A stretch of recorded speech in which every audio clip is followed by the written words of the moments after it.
What's up? It's Heather LaBoss here. Welcome back to my art channel. I am super stoked for today's video. Today I'm going to be showing you guys how to create this awesome octopus. Trust me, we're going to have so much fun today. I really got creative with this video. I had so much fun putting it together and just trying out new things. So if you enjoyed this video, I would love for more people to see it. So please give this video a like if you do like it. Without further ado, let's get into this video.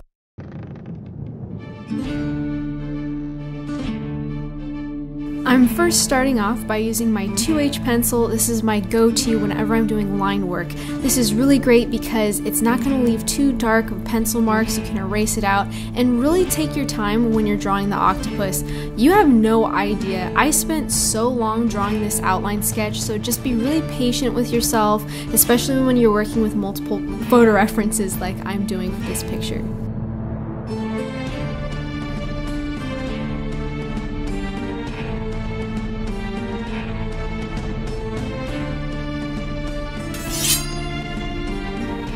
Now here comes the fun part. We're going to be working with some ink, and I love this stage so much. It's just, ink is just so much fun to work with. So right here I'm using my little Higgins ink. I used this in class and it's amazing. I love this pen set as well. I will link it down below for you guys. So I'm just starting off by just adding the circles, and I just thought that would be the easiest thing to add the little suckers first. And then after that I'm coming back in and just adding details little by little.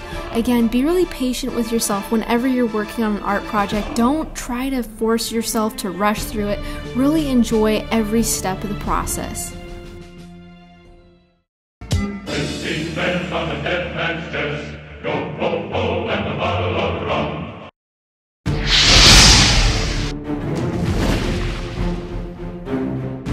Now, you need to be careful with this. Don't burn your house down and don't light a tree on fire. Just be careful. Probably don't use a blowtorch, I don't know. But afterwards you'll get this cool little pattern that looks like ants ate it, but I promise it'll turn out in the end. So this next part, I literally just took coffee from my coffee pot that wasn't hot, it was sitting out, and I just dumped it all over to add a little bit of an antique effect.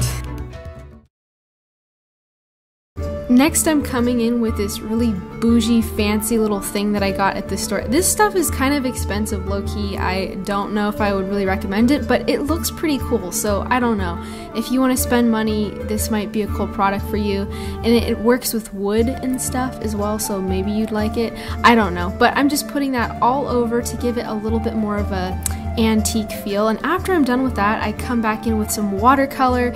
I got a little playful, so I also use some colored, no, I didn't use colored pencils. These are, what are these pencils? I can't talk today. Word appear on the screen. Thank you. Just have a lot of fun with this. If you want to use charcoal and experiment with how it looks. Just play around a bit. Make this something that you just do for fun, and in the end I think you're going to really enjoy how it turns out. To really finish this whole project off, I think it looks so beautiful behind just a framed piece of glass. It really just makes this whole project just so put together, so definitely would recommend doing that. I really think that this black frame in particular just really adds so much to the whole piece, so definitely whenever you're done with a project that you really enjoy, you really love, I highly suggest that you put it in a picture frame and you hang it on your wall. I hope that you enjoyed this video, and I hope that you make a little octopus of your own. I think it's such a fun project to do, and I love this so much. And I think this would be so much fun to create. Even if you don't end up creating an octopus, if it's something else, you can have a lot of fun with this technique. Make sure if you do end up making this project, please send me pictures. I would love to see it on my Instagram page. Go follow me on there. I would love to see anything you guys come up with, so don't forget to tag me, and I would just I'd feel so excited seeing what you come up with. Alright guys, that's the end of this video, and I will be seeing you very soon in my next video, so stay tuned for that. I have a lot of things in the summer that I plan on doing. Got my calendar full. If there's anything that you would like to see specifically on this channel, a tutorial or anything like that, let me know in the comments, because I'm taking some notes. I got my calendar out and I'm planning some stuff, so if there's anything you want to see, let me know. I love you guys so much. Take care, and I will see you guys in my next video. Mwah.